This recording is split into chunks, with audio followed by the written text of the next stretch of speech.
Я, Петрова Анна Ивановна, проживаю в городе Чебоксары. Разыскиваю своего сына Мефодьева Юрия Владимировича, который уехал на заработки в 1996 году, 19 июня, с Чебоксары со своей бригадой на 1 месяц. Когда срок прошел, они не приехали, а бригада вся приехала, и до сих пор мы не знаем, где они живут. С 2001 года мы постоянно с его матерью друга посылаем на передачу «Жди меня» письма с фотографиями. Пока никаких ответов еще мы не получили. А в этом году я послала электронное письмо 23 апреля и получила ответ 30 апреля.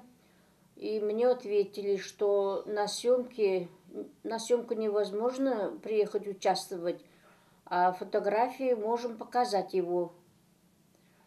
Я теперь обращаюсь к своему сыну Юрию. Юра, если ты меня видишь, если ты меня слышишь, пожалуйста, напиши письмо или позвони на передачу. Может быть, ты забыл адрес домашний. Город Чебоксары, 428-037, улица Ленинского комсомола, дом 66, 125 квартира. Телефон сказал, да? Телефон 64-76-72. Если у тебя семья, может, ты женился, дети, приезжайте вместе. Если бы написал бы письмо, я бы давно к вам приехал уже. И переживаем за тебя, ждем. Если ты на меня, может, обиделся, прости меня за все, за старые обиды.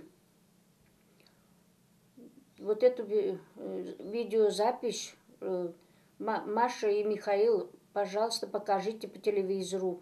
Жди меня. Я очень буду ждать. Может быть, мой сын увидит эту видеозапись или услышит, может быть, откликнется. С уважением, Петрова Анна Ивановна, заранее вам за все спасибо.